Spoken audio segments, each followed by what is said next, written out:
Hello everyone, good morning. আছো তোমরা সবাই? আমি খুব ভালো আছি, আশা করছি তোমরাও খুব ভালো আছো। তো আজকে হলো কালী পূজার পরের দিন। তো এখন সকালবেলা আজকে আমি ঘুম থেকে উঠে গেছি। উঠে কিন্তু সকাল সকাল মানে সমস্ত কাজকর্ম যেগুলো হয় সেগুলো সমস্ত সেরে নিয়ে আমি স্নানটা করে নিয়েছি।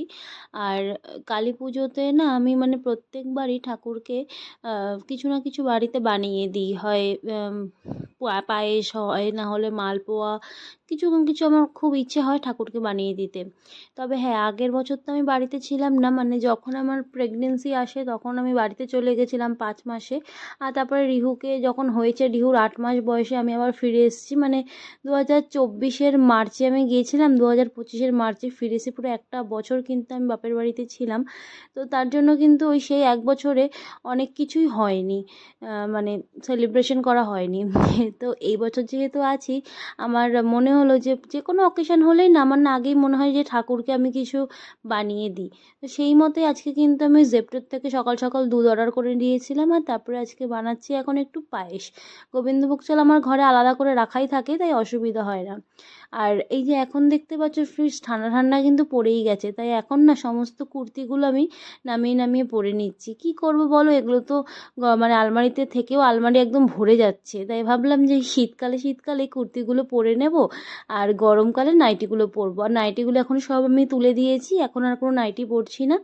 যত কুর্তিগুলো আছে মানে পুরনো, সেগুলো সমস্ত তাড়াতাড়ি পরে পরে সব ছিঁড়ে ফিরে ফেলে দেবো আর কি। তো যাই হোক, এখন কিন্তু আমার পুজো দেওয়া কিন্তু হয়ে যাচ্ছে, মানে পায়েস আমার রেডি হয়ে গেছিলো। বেশি পায়েস করিনি, ওই ওই 1/2 কেজি দুধের পায়েসই করেছিলাম, কারণ ওরকম মিষ্টি খাওয়ার মতন এখন বাড়িতে আর কেউ নেই। ওই আমি একাই, আর একার দ্বারা এত মিষ্টি খাওয়া তো পসিবল না, তাই অল্প করেই আমি করেছিলাম। আর এই যে দেখতে পাচ্ছ পিতলের থালা, মানে বাটি আর গ্লাসটা, এগুলো কিন্তু রিহুর সব অন্নপ্রাশনে পাওয়া। এত তো আর রিহু কী করবে, তাই আমি এইবার না সব কিছু নিয়ে এসেছি, এগুলো ঠাকুরের কাজে লাগিয়ে দেবো ভাবছি। সকাল সকাল তো আমার সমস্ত কাজকর্মই হয়ে গেছে, তোমরা দেখেইছো। মানে তাড়াহুড়ো তো দেখানোই হয়নি, জাস্ট বলাই হয়েছে। তো সমস্ত কাজকর্ম আমার হয়ে গেছিলো, শুধু আমাদের রান্নাটুকু বাকি ছিল। আজকে তো বেশি কিছু রান্না করব না, ওই ভাত আমার কালকের আছে, আমি একাই এখন ভাত খাই। জয় এখন ভাত খাইই না, মানে একদমই খায় না, 3 বেলায় রুটি খায়। তো ওর জন্য শুধু একটু আটা মেখে রুটি করতে হবে, আর একটু আলু ভেজেছি। আলুটা শুধু আমার জন্য, জয় আলুও খায় না এখন। একটুখানি সুগার লেভেলটা একটু হাই হয়েছে বলে ও এখন রুটি খায় সব সময়। আর আলু ফালু যেগুলোতে সুগারটা বেড়ে যায় সেই জাতীয় কোনো কিছুই ও খায় না এখন। তো আমার জন্য একটু আলু ভাজা বসিয়েছি, আমি ভাত দিয়ে ডাল দিয়ে খেয়ে নেব। আর না হয় ইচ্ছা হলে একটু পান্তা ভাতও খেয়ে নিতে পারি আলু ভাজা দিয়ে। আর তরকারি কালকে রাতে করেছিলাম যে ভেজ মাঞ্চুরিয়ানটা, ওটা আছে। তো ওইটা দিয়েই জয় রুটিটা খেয়ে নেবে, তো ঝামেলা আমার কিছুই নেই। এই যে এইখানে আমার আলু ভাজাটা হচ্ছে, দাঁড়াও একটু আলু ভাজাটাকে নাড়া দিয়ে দিই, আমি দিয়ে আবার লেগে যাবে। এখানে আমার আলু ভাজা হচ্ছে, এখানে রিহুর জন্য আমি বসিয়েছি তরি আর গাজর দিয়ে খিচুড়ি। জয় গেছে আজকে একটু ডাক্তার দেখানোর জন্য।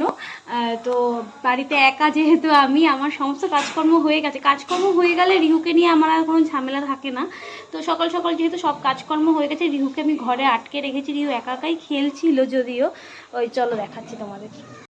আমি এই দরজাটা সবসময় বন্ধ করে রাখি, না হলে রিহু বাইরে এসে না রান্নাঘরে গিয়ে খুব উৎপাত করে।